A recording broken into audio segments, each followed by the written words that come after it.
আল্লাহ পাক তিনি এমন দয়ালু, এই জন্য ওই আল্লাহ তাআলার কাছে যখন ক্ষমা চাওয়া হয় আল্লাহ তাআলা খুশি হয়ে যান।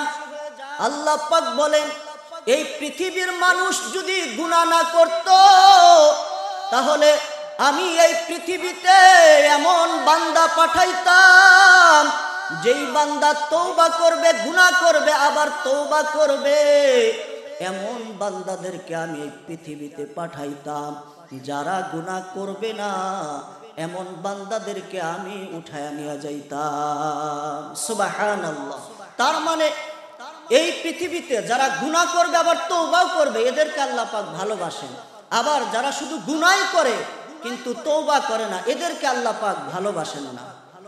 আল্লাহ পাক বলেন, ইন্নাল্লাহা ইউহিব্বুত তাওয়াবিনা ওয়া ইউহিব্বুল মুতাতাহহিরিন।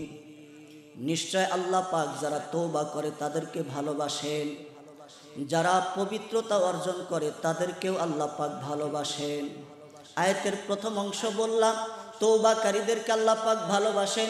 দ্বিতীয় অংশ ওয়া ইউহিব্বুল মুতাতাহহিরিন, যারা পবিত্রতা অর্জন করে তাদেরকেও আল্লাহ পাক ভালোবাসেন। পবিত্রতা অর্জন করতে হয় ওযুর মাধ্যমে, বাহ্যিক পবিত্রতা। যদি পানি না পায় বান্দা 1 মাইলের ভিতরে, অথবা পানি আছে কিন্তু ব্যবহার করতে সক্ষম নয়, যদি এমন পরিস্থিতি হয় তার জন্য পবিত্রতা অর্জন করার জন্য তায়াম্মুমের ব্যবস্থা রেখেছেন আল্লাহ পাক। ওযু এবং তায়াম্মুম, বান্দা যদি তার উপরে গোসল ফরজ হয়ে যায়, জুনুবি হয়ে যায়, তাহলে সে গোসল করবে। ওযু, গোসল, তায়াম্মুমের মাধ্যমে বান্দা পবিত্রতা অর্জন করবে।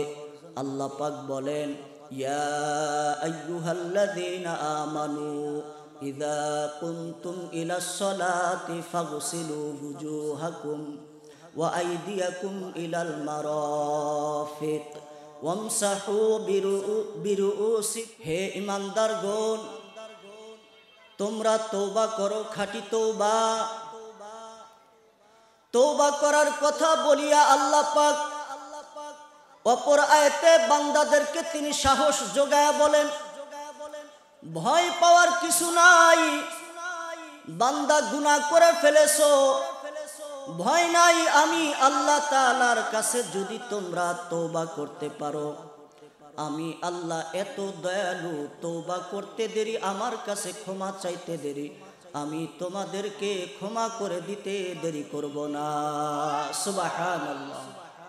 কুল ইয়া ইবাদিয়াল্লাযীনা আসরাফু আলা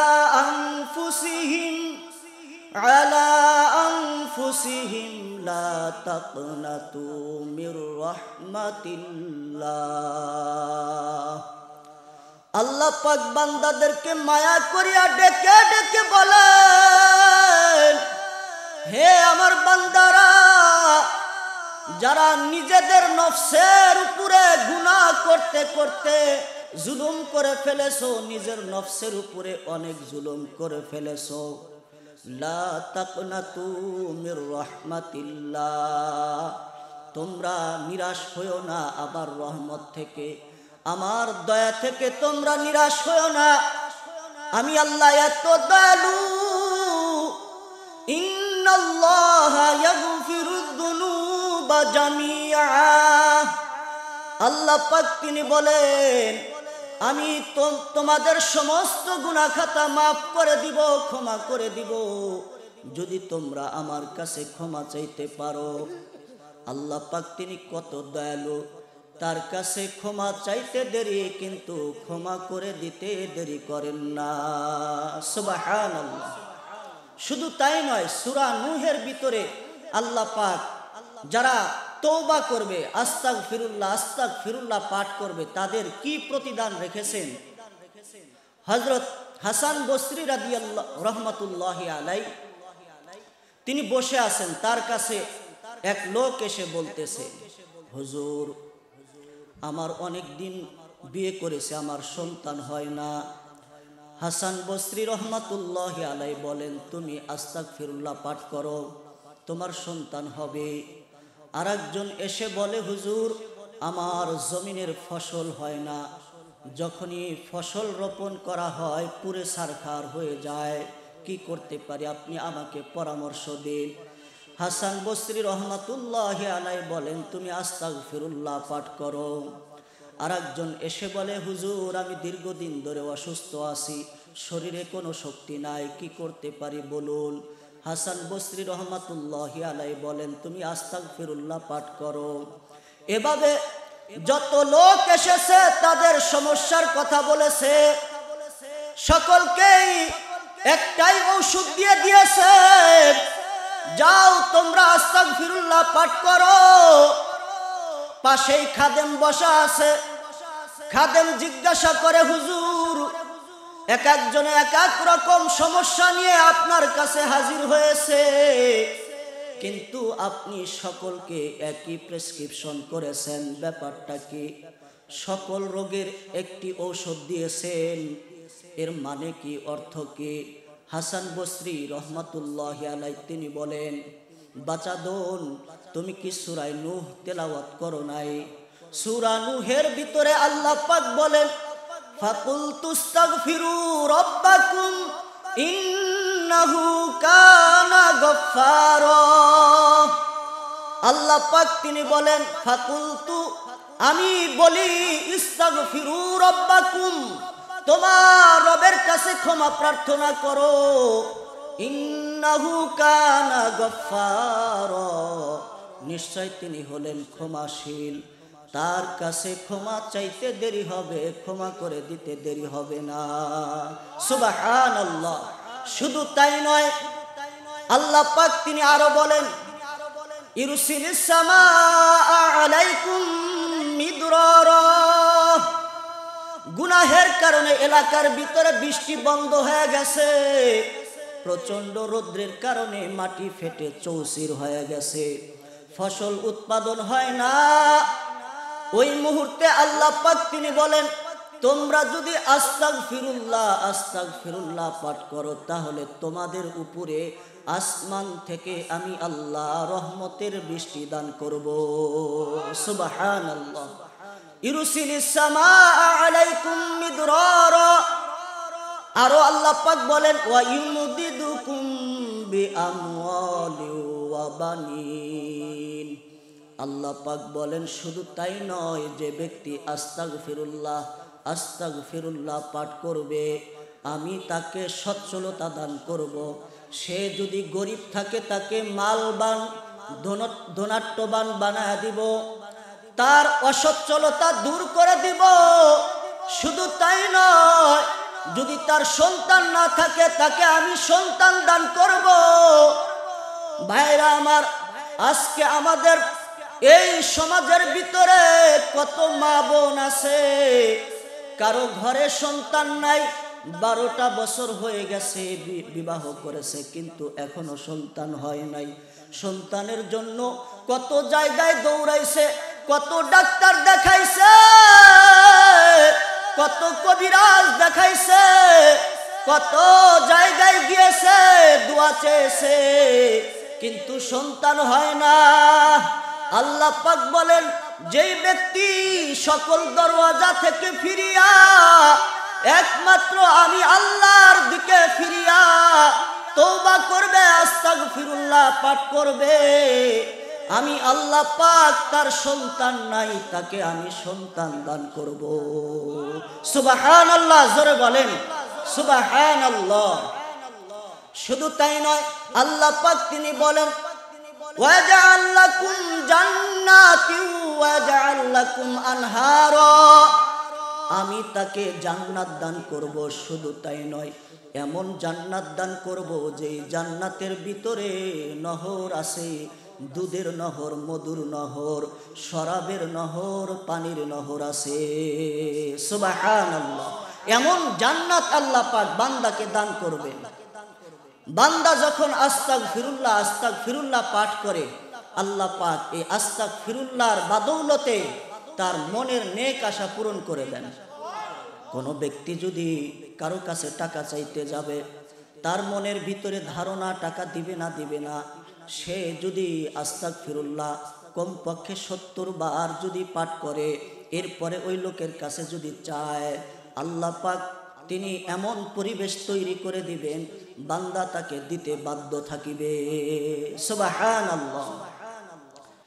আল্লাহ পাক তিনি এমন দয়ালু, এই জন্য ওই আল্লাহ তাআলার কাছে যখন ক্ষমা চাওয়া হয়, আল্লাহ তাআলা খুশি হয়ে যান।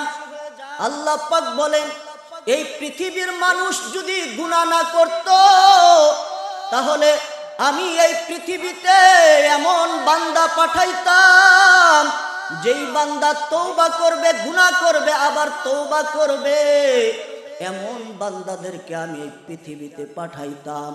যারা গুনাহ করবে না, এমন বান্দাদেরকে আমি উঠায় নিয়ে যাইতাম। সুবহানাল্লাহ। তার মানে এই পৃথিবীতে যারা গুনাহ করবে আবার তওবাও করবে, এদেরকে আল্লাহ পাক ভালোবাসেন। আবার যারা শুধু গুনাহই করে কিন্তু তওবা করে না, এদেরকে আল্লাহ পাক ভালোবাসেন না। আল্লাহ পাক বলেন, ইন্নাল্লাহা ইউহিব্বুত তাওয়াবিনা ওয়া ইউহিব্বুল মুতাতাহহিরিন। নিশ্চয় আল্লাহ পাক যারা তওবা করে তাদেরকে ভালোবাসেন, যারা পবিত্রতা অর্জন করে তাদেরকেও আল্লাহ পাক ভালোবাসেন। আয়াতের প্রথম অংশ বললাম তওবাকারীদেরকে আল্লাহ পাক ভালোবাসেন।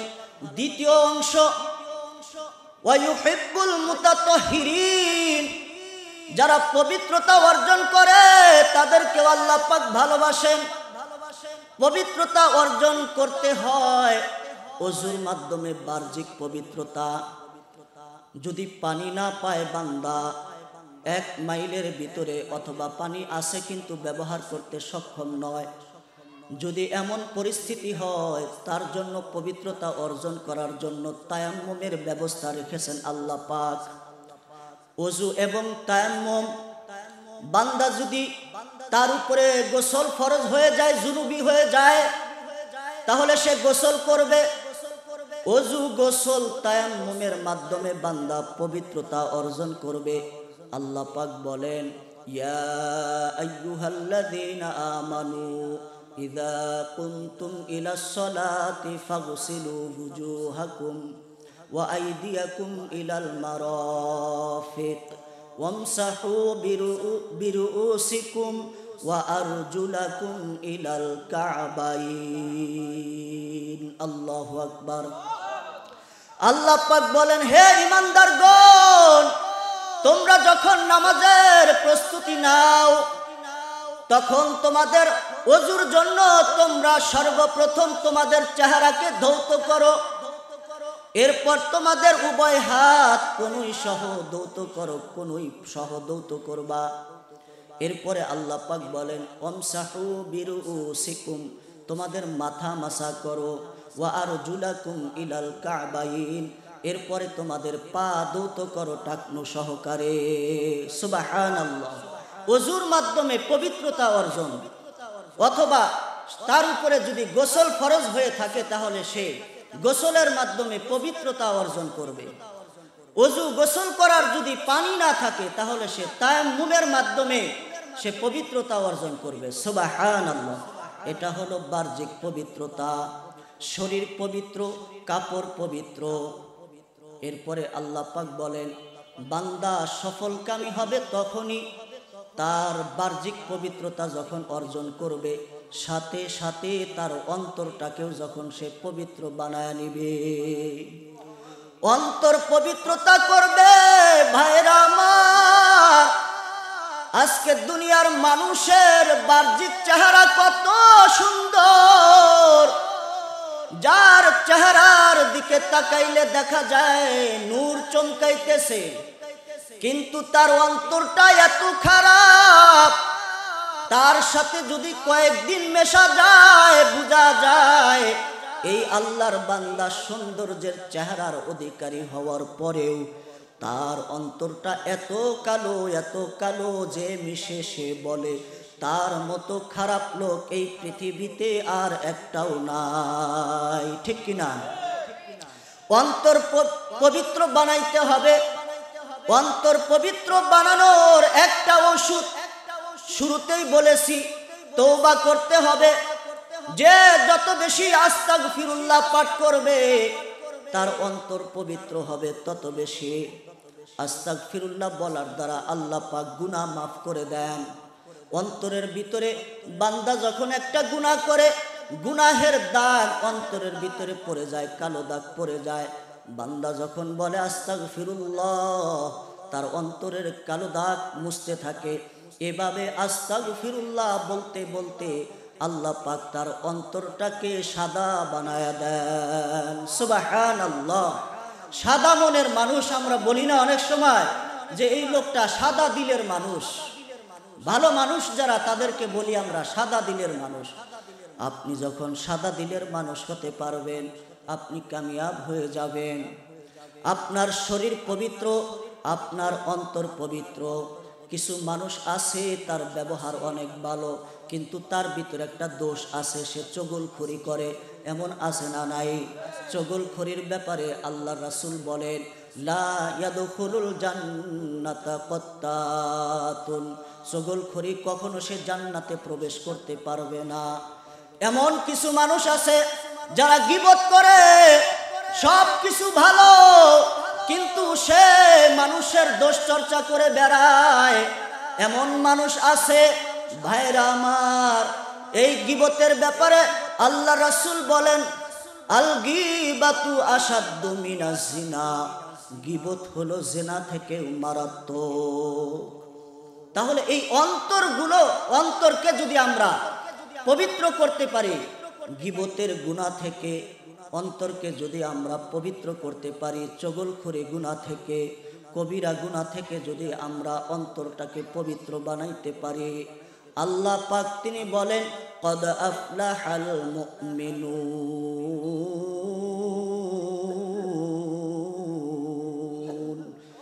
ওই মুমিন বান্দা সে সফলকামী হয়ে গেছে। সুবহানাল্লাহ। অন্তর পবিত্র বানানো দরকার আছে না নাই? অন্তরের ভিতরে অহংকারের গুনাহ আছে না নাই? কিছু মানুষ আছে তার অন্তরের ভিতরে অহংকার। কিসের অহংকার? টাকার অহংকার, রূপের অহংকার, ইলমের অহংকার। ভাইরা আমার, কিছু মানুষ আছে সব কিছু জানে, এত বেশি ইলম আছে, কোনটা হালাল কোনটা হারাম, কোনটা জায়েজ কোনটা না জায়েজ, এতটুকু বুঝার ইলম তার ভিতরে আছে, কিন্তু এই ইলম তাকে ওই গীবত করা থেকে বিরত রাখতে পারে না। তার এই ইলম তাকে কবিরা গুনাহ থেকে বিরত রাখতে পারে না। ওই ইলমের দরকার নাই। এমন ইলম হতে হবে যে ইলম বান্দাকে গুনাহ থেকে বাঁচাবে, যে ইলম বান্দাকে কবিরা গুনাহ থেকে বাঁচাবে। এমন ইলম যদি অর্জন করতে পারি তাহলে আমরা সফলকামী হতে পারবো। এমন ইলম হইল কুরআনের ইলম। আর ওই কুরআনের ইলম এই মাদ্রাসাতে শিক্ষা দেওয়া হয়, ঠিক কিনা? কয়দিন এই দুনিয়া ছেড়ে চলে যেতে হবে কি হবে না? ভাইরা আমার, যতই অহংকার করি না কেন, এই অহংকার একদিন শেষ হয়ে যাবে, কিচ্ছু থাকবে না, একদম সব কিছু শেষ হয়ে যাবে। আমাকে যখন আল্লাহ পাক তুলে নেবেন, মাটির ভিতরে আমি পড়ে থাকব। ভাইরা আমার, বন্ধুরা আমার, আপনি একটু নিজেকে দিয়ে আপনি বুঝেন, নিজেকে দিয়ে একটু অনুভব করেন। মনে করেন যে আমি দুনিয়াতে এত অহংকার করেছি, এত অত্যাচার করেছি, কিন্তু হঠাৎ করে আমার মরণ হয়ে গেছে। একটু ভাবেন, চোখটা বন্ধ করে আপনি একটু বুঝেন, দেখেন আমি মারা গিয়েছি, আমাকে উঠানের ভিতরে শোয়ায় রেখেছে, আমার বিবি কান্নাকাটি করে, আমার সন্তানাদিরা কান্নাকাটি করে। এখন তো যদি আপনারা একটু চোখ বন্ধ করেন, চোখ বন্ধ করলে কিছুই দেখা যাবে না, চোখটা আবার খোলার সুযোগ আছে। কিন্তু মানুষ যখন মারা যায়, চোখটা যখন বন্ধ হয়ে যায় আর খুলতে পারে না, তার চারিদিকে আত্মীয় স্বজন কান্নাকাটি করে, কেউ গরম পানি করতেছে, কেউ বাঁশ কাটার জন্য যাইতেছে, কেউ কবর খনন করার জন্য যাইতেছে, কেউ ডেকে বলে কে কোথায় আসো, যাও মসজিদে যাও, মুয়াজ্জিনকে খবর দাও অমুকে মারা গেছে, তার খবরটা, মৃত্যুর খবরটা পৌঁছায় দাও। মুয়াজ্জিন তখন এলান করে দেয়।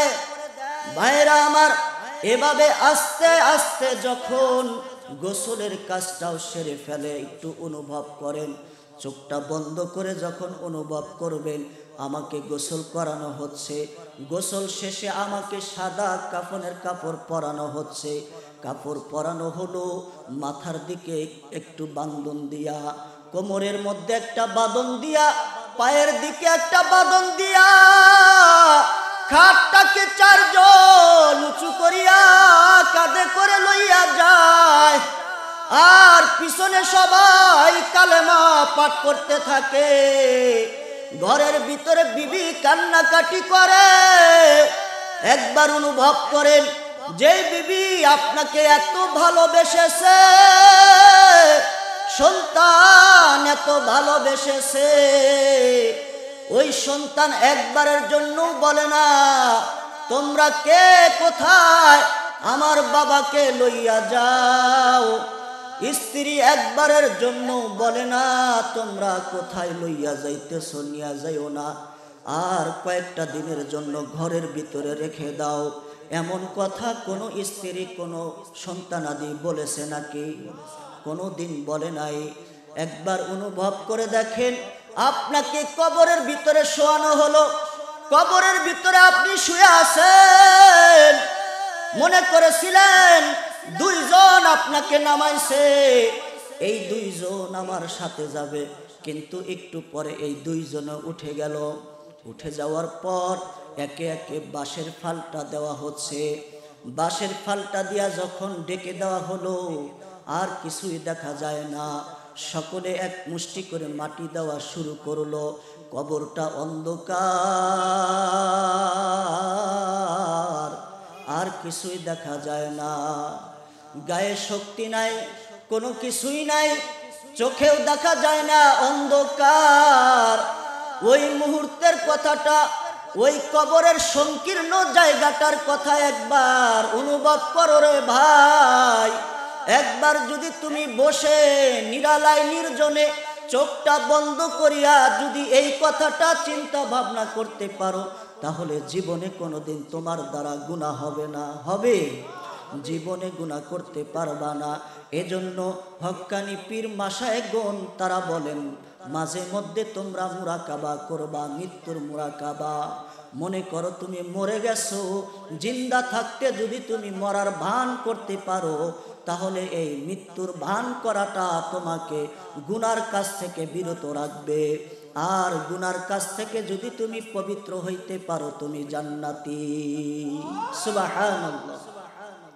শুধু তাই নয় ভাইরা আমার, আল্লাহ পাক তিনি বললেন যে তোমরা পবিত্রতা অর্জন করবা, তোমার অন্তরকে পবিত্র বানাইবা, তোমার শরীরকে পবিত্র বানাইবা। আল্লাহ পাক এই পৃথিবীতে চলার জন্য আমাদেরকে কিছু সম্পদ দিয়েছেন। কত মানুষ আছে অনেক টাকা পয়সার মালিক, কিন্তু তার টাকা পয়সা পবিত্র নয়, এমন আছে না নাই? হারাম মাল অর্জনকারী আছে না নাই? জোরে বলেন। সুদখোর এই এলাকায় আছে না নাই? ঘুষখোর আছে না নাই?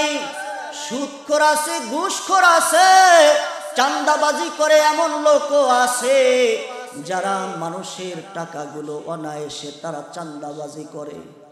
একবারও চিন্তা ভাবনা করে না এই টাকা পয়সা ভক্ষণ করতেছে, মরার পরে তার কি অবস্থা হবে, একবারও চিন্তা ভাবনা করে না রে ভাই।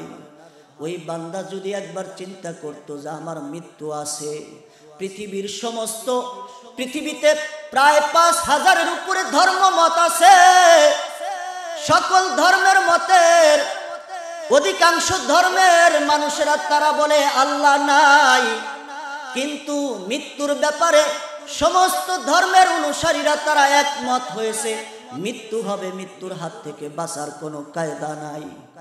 ভাইরা আমার, মৃত্যুর হাত থেকে যেহেতু বাঁচতে পারবে না, এই লোকগুলো কি একবারও মৃত্যুর কথা তারা স্মরণ করে না? যদি করত তাহলে গুনার কাজ করতে পারতো না, যদি করত অন্যের মাল হারামভাবে ভক্ষণ করতে পারতো না। যদি তারা মৃত্যুর কথা একবার স্মরণ করত, ঘুষ খাইতে পারতো না, সুদ খাইতে পারতো না, নিজেকে পবিত্র বানায়া অন্ধকার কবরের দিকে রওনা দিত। ঠিক কিনা? পবিত্র হতে হবে, সম্পদ পবিত্র বানাইতে হবে। আল্লাহ পাক তিনি বলেন, ওয়া আকিমুস সালাতা ওয়া আতুজ যাকাহ, তোমরা নামাজ কায়েম করো, যাকাত প্রদান করো। যারা যাকাত প্রদান করবে তারা সফলকামী হবে। ওয়াল্লাযীনা হুম লিয-যাকাতি ফাইলুন। আল্লাহ পাক বলেন, মুমিন সফলকামী ওই সমস্ত মুমিন সফলকামী যেই মুমিনের একটা গুণ আছে, যেই গুণটা হলো যাকাত দেওয়ার গুণ। নিজের মালের মধ্য থেকে আসল মালকে আলাদা করিয়া, যাকাতের মালকে আলাদা করিয়া, আসল মাল এক জায়গায় রেখে দেয়, যাকাতের মাল এক জায়গায় রেখে দেয়। যখন অসহায় গরিব মানুষ আসে, ওই যাকাতের মাল থেকে তাদেরকে বন্টন করে দেয়। মালও পবিত্র হইতে হবে যদি আপনি জান্নাতে যেতে চান। যদি আপনার সম্পদ পবিত্র না থাকে, আপনি ধরা খেয়ে যাবেন। এজন্য প্রত্যেকটি মানুষ তার শরীর যেমন পবিত্র হতে হবে, তার কাপড় যেমন পবিত্র হতে হবে, তার অন্তর যেমন পবিত্র হতে হবে, সাথে সাথে তার মালও পবিত্র হইতে হবে। ঠিক কিনা? হারাম খাবেন, সুদ খাবেন, ঘুষ খাবেন, কয়দিনের দুনিয়া, সব শেষ হয়ে যাবে। এজন্য যদি না খেয়ে থাকেন তারপরেও হালাল খেতে হবে, হালালের অপেক্ষায় থাকতে হবে, ধৈর্য ধারণ করতে হবে। যে ব্যক্তি ধৈর্য ধারণ করবে, আল্লাহ পাক তাকে হালালের ব্যবস্থা করে দিবেন। সুবহানাল্লাহ। মা বোনদেরকে বলে যাই যে আপনাদেরও কিছু পবিত্রতার বিষয় আছে। মা বোনরা তারা যখন অসুস্থ হয়ে যায়, এই অসুস্থ সময়টা তাদের খুবই কষ্টের সময়। এই সময়টাতে তারা নাপাক থাকে, তাদেরকে নাপাক বলা হয়। কিন্তু ওই রকম নাপাক নয় যে সারা গায়ে নাপাক লেগে আছে, এই নাপাক নয়। মা বোনেরা যখন প্রতি মাসে তারা অসুস্থ হয়, এই অসুস্থতাকে ঋতুবর্তী বলে, ঋতু বলা হয়। যখন তারা এই অসুস্থতার মধ্যে পড়ে যায়, অসুস্থতার সর্বনিম্ন সময় হলো 3 দিন, সর্বোচ্চ সময় হলো 10 দিন। এই 3 দিনের কমে যদি অসুস্থ থাকে তাহলে সেটাকে ইস্তেহাজা বলা হয়। এই অসুস্থতাকে রোগ বলা হয়, তার রোগ আছে, সে রোগী। আবার যদি 10 দিনের বেশি হয় তাকে রোগী বলা হবে, সে অসুস্থ। এই যে 3 দিনের কম, 10 দিনের বেশি যারা অসুস্থ থাকবে, রোগী হয়ে থাকবে, এদের নামাজ বন্ধ করা যাবে না। তাদের মাসআলা হলো মাজুরের মাসআলা। মহিলাদেরকে গোসল করাইতো। যে সমস্ত মহিলা মারা যাইত, মৃত মহিলাদেরকে গোসল করানোর কাজ ছিল তার। এই মহিলাকে ডাকার জন্য আসলো, অমুক বাড়িতে এক মহিলা মারা গেছে, তাড়াতাড়ি চলো গোসল করাইতে হবে। এই মহিলা বলে, আমি তো এখন নাপাক অবস্থায় আছি, অসুস্থ, এখন আমি কি গোসল করাইতে পারবো?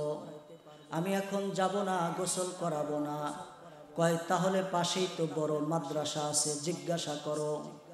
মাদ্রাসার ভিতরে কিছু উলামায়ে কেরাম আছেন, মাত্র তারা আলেম হয়েছে, তাদেরকে জিজ্ঞাসা করলেন, আমি এখন নাপাক অবস্থায় আছি, অসুস্থ আছি, আমি কি অপর মহিলাকে এখন গোসল করাইতে পারবো কিনা? তারা বলল, এত বড় ফতোয়া আমরা দিতে পারবো না, আপনি আমাদের বড় হুজুরের কাছে যান। বড় হুজুরের কাছে গিয়া জিজ্ঞাসা করলো, আমি কি গোসল করাইতে পারবো? বড় হুজুর ফতোয়া দিয়ে দিলেন, হ্যাঁ তুমি গোসল করাইতে পারবা, যাও। মহিলা চলে গেল। যে ডাকার জন্য এসেছিল সে বলল, তুমি যার কাছে ফতোয়া জিজ্ঞাসা করলা সে তোমাকে ফতোয়া দিয়ে দিয়েছে, কিন্তু তোমাকে কি বলেছে কোন কিতাব থেকে ফতোয়া দিয়েছে? যাও জিজ্ঞাসা করে আসো। মহিলা বলে, আমার এত কিছু দরকার নাই, আমি তো আলেম না, আলেমকে জিজ্ঞাসা করেছি, আলেম যাহা বলবে আমি তো তাহাই করব। কয়, তুমি মানতে পারো, কিন্তু আমরা দলিল ছাড়া মানব না। যাও তুমি ওই হুজুরকে আবার জিজ্ঞাসা করো, আপনি যে গোসল করানোর ব্যাপারে ফতোয়া দিয়েছেন যে একজন অসুস্থ ব্যক্তি সে মৃত ব্যক্তিকে গোসল করাইতে পারবে, এই কথাটা আপনি কোন কিতাবে পেয়েছেন, আপনি জানায়া দেন। মহিলা আবার আসছে, আসার পর জিজ্ঞাসা করতেছে, কোন কিতাব থেকে আপনি ফতোয়া দিয়েছেন বলুন। তখন ওই বড় হুজুর বলতেছে, যাও তুমি তাদেরকে বলো আমি বুখারী শরীফ থেকে ফতোয়া দিয়েছি, বুখারী শরীফের ভিতরে আছে। মহিলা চলে গেল মৃত ব্যক্তিকে গোসল করানোর জন্য। আর এদিকে ওই যে নতুন আলেম যারা, তারা বলা বলি করতে লাগলো, হুজুর যে বলেছে বুখারী শরীফের ভিতরে আছে ঋতুবর্তী মহিলা, হায়েজগ্রস্ত মহিলা অপর মৃত ব্যক্তিকে, মৃত মহিলাকে গোসল করাইতে পারবে, বুখারী শরীফের ভিতরে আছে। কোন জায়গায় আছে? আমরা খুঁজে দেখলাম, কোথাও তো পাইলাম না। কোথা থেকে বলল হুজুর? হুজুর তখন বলতেছে, তোমরা তো দেখেছো তোমাদের চামড়া চক্ষু দিয়া, সব সময় কি উপর দিয়া দেখলে হয় নাকি? একটু গভীরে যাইতে হয়। সাগর থেকে যদি মুক্তা কুড়াইতে চাও, পানির উপর দিয়া যদি তালাশ করো কখনো পাইবা না, মাঝে মধ্যে গহীনেও যেতে হয়, ঠিক কিনা? ওই বড় হুজুর বলতেছে, তোমরা কি বুখারী শরীফের মধ্যে পড়ো নাই বাবুল এতেকাফ? রমজান মাসে যে আমরা এতেকাফ করি, ওই এতেকাফের একটা চ্যাপ্টার আছে, অধ্যায় আছে। ওই অধ্যায়ের ভিতরে আল্লাহ রাসূল তিনি যখন এতেকাফে বসতেন, তার মাথাটা মসজিদে নববী থেকে বের করে দিতেন। আর আয়েশা সিদ্দিকা রাদিয়াল্লাহু তাআলা আনহা মাথা দৌত করে দিতেন আর মাথায় তোল লাগায়া দিতেন। যখন মাথা দৌত করে দিয়েছেন আর তোল লাগায়া দিয়েছেন আয়েশা সিদ্দিকা রাদিয়াল্লাহু তাআলা আনহা, তখন তিনি হায়েজগ্রস্তি, তিনি অসুস্থ অবস্থায় ছিলেন। সুবহানাল্লাহ। বড় হুজুর বলতেছে যে আল্লাহ রাসূলের মাথা যদি একজন হায়েজগ্রস্ত মহিলা দৌত করতে পারে, তাহলে এই মহিলা একজন সাধারণ মহিলা মারা গেছে, তাকে গোসল করাইতে পারবে না কেন? তোমরা কোন চক্ষু দিয়া মাসআলা খোঁজো? সব সময় কি হুবাহু শব্দ পাওয়া যাবে? একটু কিয়াস করতে হবে, ইস্তিহাদ করতে হবে, চিন্তা ভাবনা করে মাসআলা বের করতে হবে। এই যে চিন্তা ভাবনা করে ইস্তিহাদ করে মাসআলা বের করেছেন, কিন্তু আজকে আমাদের যে সমস্ত ফিতনাবাজ লামাযহাবিরা আছে, ওরা বলে শুধু হাদিস মানি, বুখারী শরীফ মানি। হাদিসের মধ্যে তো শুধু একটা ঘটনা আছে, কিন্তু হাদিস তো চলে গিয়ে অনেক আগে আল্লাহ রাসূল বয়ান করেছেন। কিন্তু এই নতুন জামানায়, নবজামানায় নতুন নতুন ঘটনা হয়েছে। এই নতুন ঘটনার কথা তো আল্লাহ রাসূল হাদিসের মধ্যে বর্ণনা করেন নাই। তাহলে তুমি কিভাবে ফতোয়া দিবা? ওই আগের যে ঘটনাগুলো ঘটেছে, ওই ঘটনার সাথে বর্তমানের ঘটনা ইস্তিহাদ করতে হবে, মিলাইতে হবে, মিলায়া মিলায়া ফতোয়া দিতে হবে। কি বলেন, কথা ঠিক কিনা? তাহলে অবশ্যই মাযহাব মানা ছাড়া অন্য কোনো উপায় আছে? মাযহাব মানতে হবে। যারা মাযহাব মানে না, এরা হলো ইসলাম চোর, এরা হলো হাদিস চোর, এরা হলো কোরআন চোর, এরা হলো মানুষের ঈমান চোর। আল্লাহ পাক এদের থেকে আমাদেরকে হেফাজত করুন। সকলে বলি আমিন।